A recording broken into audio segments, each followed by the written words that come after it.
J'ai envie de dire que je suis atteint depuis 3 mois, on va dire.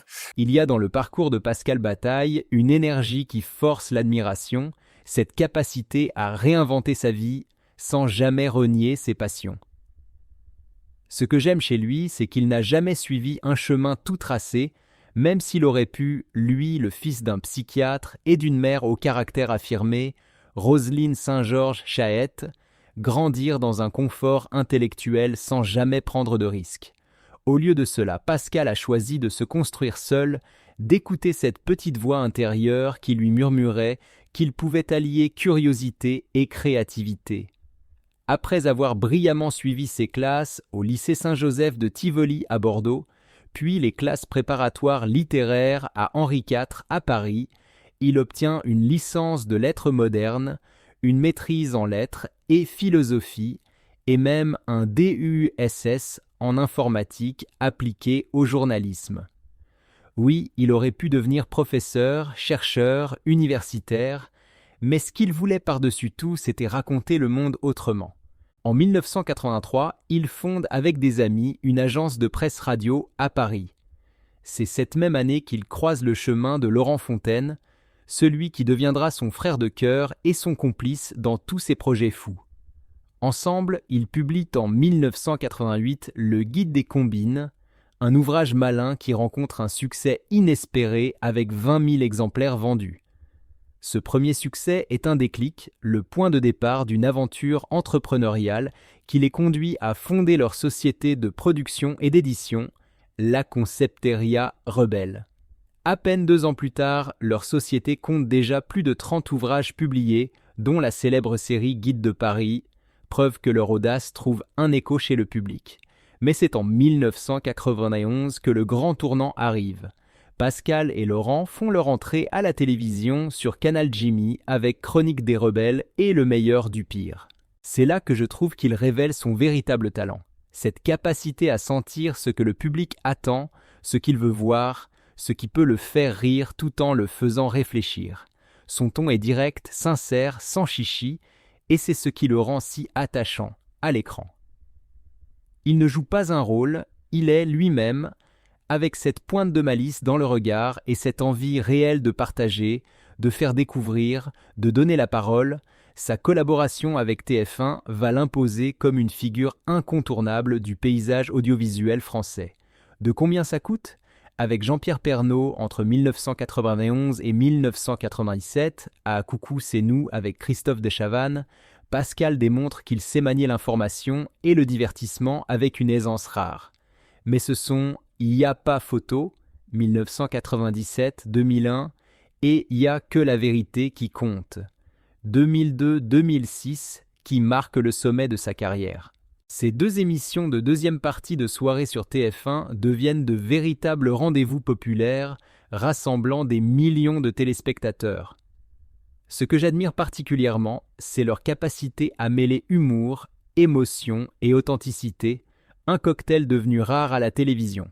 Il n'y a que la vérité qui compte, notamment, a marqué toute une génération par son format unique où chacun pouvait venir partager une histoire personnelle, se confronter à sa vérité, demander pardon, déclarer son amour, se réconcilier. Derrière le divertissement, c'est une vraie émission de confidence, de courage, d'émotion pure, qui a permis à la télévision de redevenir ce qu'elle devrait toujours être, un espace où l'humain a sa place. Cette émission est même devenue un phénomène culturel exporté en Italie, en Espagne, preuve que l'émotion n'a pas de frontières. Pascal Bataille, pour moi, c'est la preuve vivante qu'on peut être cultivé sans être ennuyeux, qu'on peut être ambitieux sans écraser les autres, qu'on peut rêver grand tout en gardant les pieds sur terre. Il incarne cette génération de producteurs et d'animateurs qui ont compris que la télévision, ce n'est pas qu'un business, mais un espace de transmission, de partage et de vérité. Son parcours est une leçon d'audace, de résilience et d'humanité. Ce que j'admire chez Pascal Bataille, c'est sa capacité à ne jamais se reposer sur ses acquis, à toujours chercher de nouveaux horizons pour continuer à partager, à divertir et à transmettre, Alors que beaucoup se contentèrent de leur succès à la télévision, Pascal, lui, a choisi d'élargir son terrain de jeu en investissant aussi l'univers de la radio. Entre 2010 et 2011, il anime les matinales sur Nostalgie, apportant cette énergie singulière qui le caractérise, cette façon de parler aux auditeurs comme à des amis qu'il retrouve chaque matin. Depuis 2011, il poursuit cette aventure sur Sud Radio, prouvant que sa voix, tout autant que son visage, fait partie de notre quotidien. Mais ce qui est remarquable, c'est que Pascal ne se limite pas à son rôle d'animateur. Il a cette âme d'entrepreneur qui le pousse à aller plus loin, à créer, à produire, à donner naissance à des concepts qui lui ressemblent. Il prend la présidence d'Oribel, puis d'Unimédia, et continue de développer des émissions qui marquent les esprits. Parmi elles, Une famille en or en 2012, C'était mieux avant en 2005 ou encore La méthode Coué en 2003. Ces productions ne sont pas de simples divertissements, elles captent l'air du temps, elles racontent une époque, elles créent des souvenirs collectifs. Même la satire s'empare de sa notoriété lorsqu'il devient un personnage des Guignols, de l'info en 1988. Et à mon sens, être caricaturé dans cette émission culte est le signe que l'on est devenu une figure incontournable de la culture populaire française. Cela prouve l'impact qu'il a eu sur des générations de téléspectateurs, qu'il a su marquer de son empreinte ce paysage médiatique parfois impitoyable. Car oui, le parcours de Pascal n'a pas été un long fleuve tranquille. Le succès, chez lui, ne s'est jamais accompagné de facilité. Il a connu des moments de doute profond, des revers qui l'ont ébranlé, des critiques qui l'ont bâti, qui l'ont blessé. L'un de ces moments difficiles survient lorsque Y'a pas photo est critiqué pour certains contenus jugés déplacés.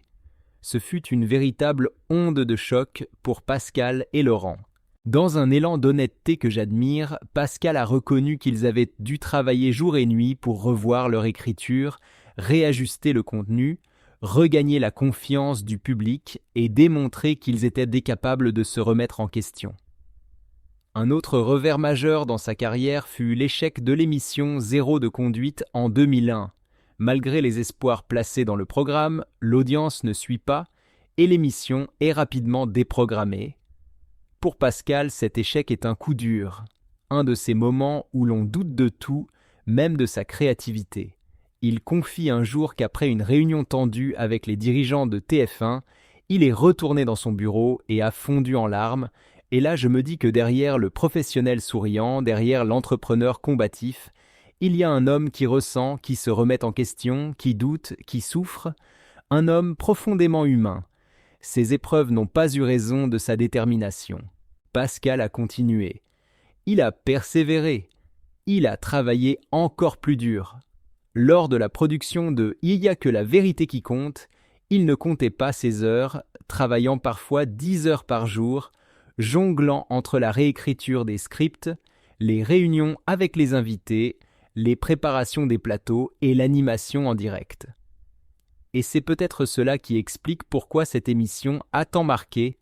Elle est le fruit d'un travail acharné, d'une implication totale, d'une sincérité que le public a ressentie. Ce que je retiens de tout cela, c'est que Pascal Bataille incarne cette vision rare du métier, celle où le divertissement n'est pas un produit creux, mais un lien avec le public, une responsabilité.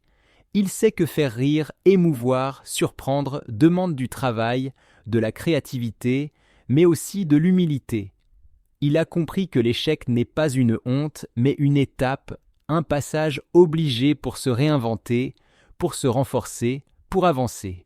Et c'est pour cela que Pascal Bataille reste une figure précieuse de notre paysage audiovisuel, parce qu'il n'a jamais cessé d'apprendre, jamais cessé de douter, jamais cessé de se relever, parce qu'il nous montre qu'il est possible de continuer à créer malgré les tempêtes, de continuer à croire malgré les critiques, de continuer à partager malgré les blessures, et dans un monde où l'on oublie trop souvent que la télévision est avant tout une affaire d'humains, Pascal nous le rappelle avec humilité et passion.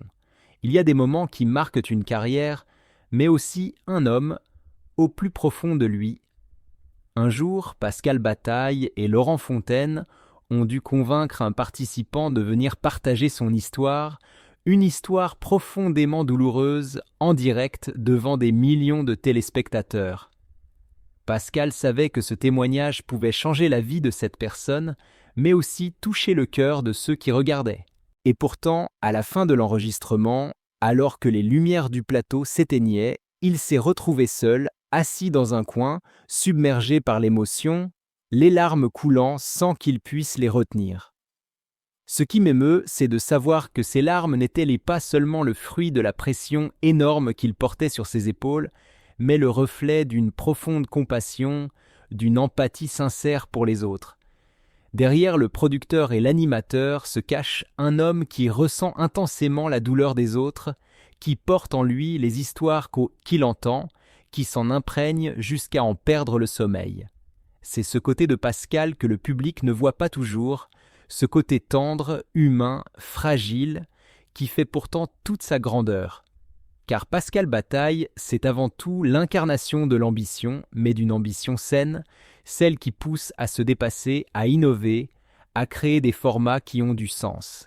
Il n'a jamais cherché à briller pour lui-même, mais à bâtir un héritage médiatique qui laisse une empreinte durable.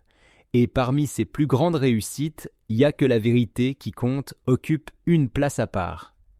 Avec Laurent, ils ont créé une émission qui n'était pas qu'un simple divertissement, mais un espace où la vérité pouvait enfin s'exprimer, où des blessures pouvaient commencer à cicatriser, où des familles pouvaient se retrouver, où des couples pouvaient se réconcilier.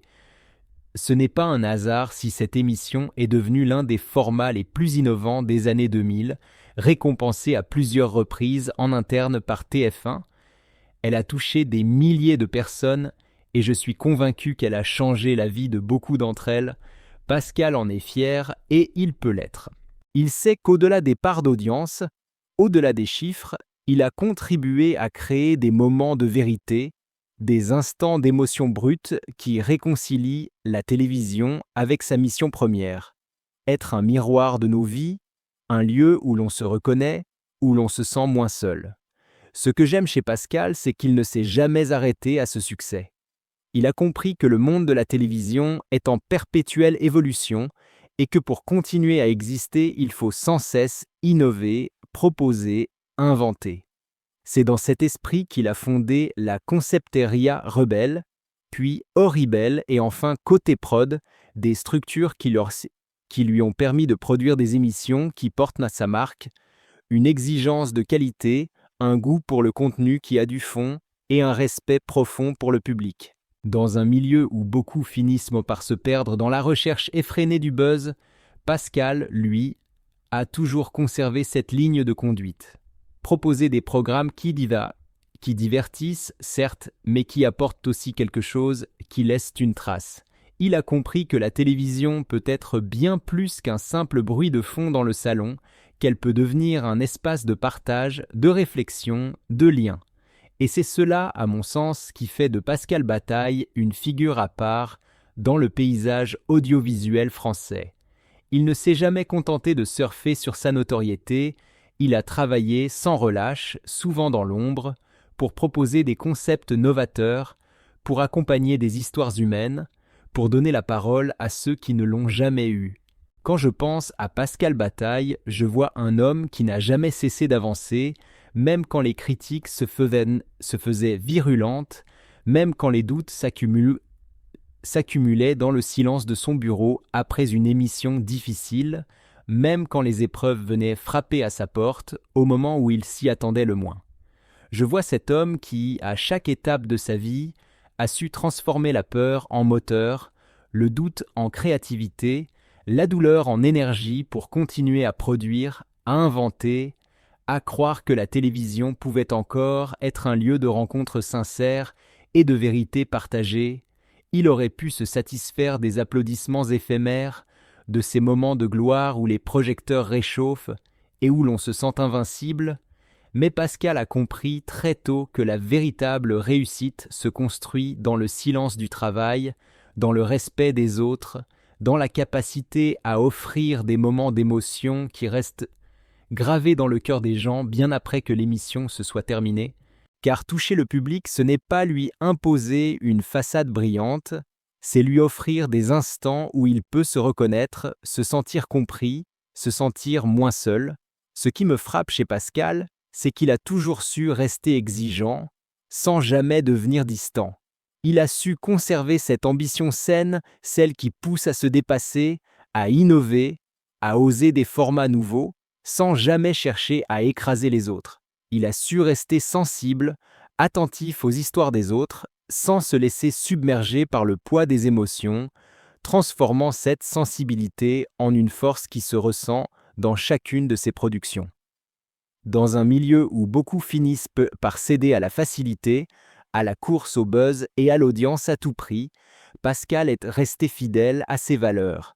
Il n'a jamais oublié que derrière chaque émission, il y a des personnes, des histoires, des douleurs, des espoirs.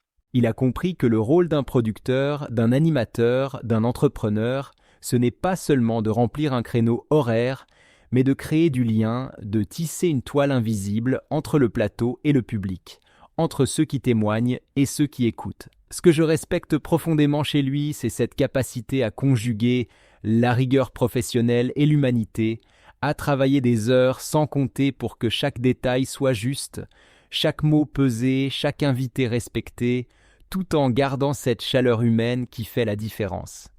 Car on le sent, Pascal ne produit pas des émissions pour flatter son ego, mais parce qu'il croit en ce qu'il fait, parce qu'il a cette conviction intime que la télévision peut encore servir à quelque chose, qu'elle peut apporter de la lumière dans les vies de ceux qui regardent. Il reste aujourd'hui un symbole de cette télévision qui a un cœur, une âme, une mission. Une télévision qui ne se contente pas de divertir, mais qui éveille, qui questionne, qui accompagne.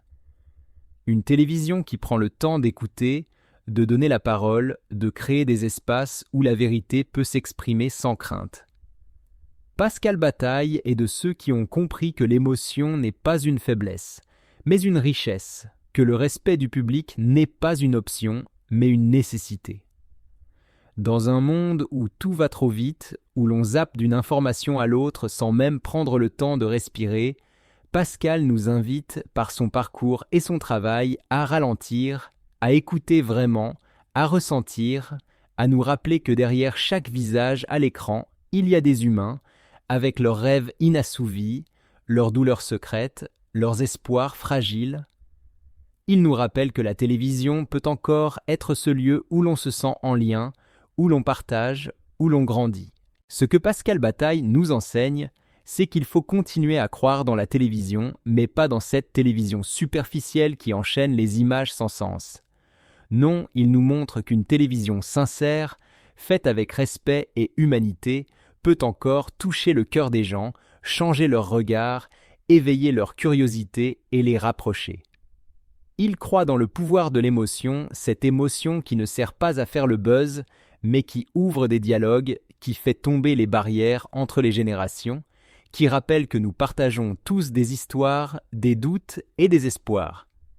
Pascal prouve qu'il est possible de réussir sans écraser les autres, qu'on peut durer sans trahir ses convictions, qu'on peut toucher profondément sans blesser inutilement. Il n'a jamais cherché le succès pour lui-même, mais a toujours voulu créer des moments qui comptent, des instants où la vérité peut être dite sans peur, où les invités se sentent écoutés, respectés et compris. C'est cela qui fait sa force et sa différence, car Pascal Bataille n'est pas qu'un producteur ou un visage de la télévision. Il est devenu, au fil des années, un véritable passeur, un créateur de liens, un artisan de moments de vérité dans un monde où tout va trop vite. Il a su donner à la télévision un visage plus humain, plus authentique, loin des artifices et des faux semblants. Il a compris que le véritable pouvoir de ce média est de rassembler, de créer des souvenirs, de faire naître des discussions dans les familles, de rappeler que derrière chaque écran se trouvent des êtres humains avec leurs rêves et leurs fragilités, et c'est pour cela que Pascal reste, malgré le temps qui passe, une figure essentielle de notre paysage audiovisuel, un repère rassurant pour ceux qui croient encore qu'il est possible de faire de la télévision autrement, avec sincérité, avec profondeur et avec le cœur.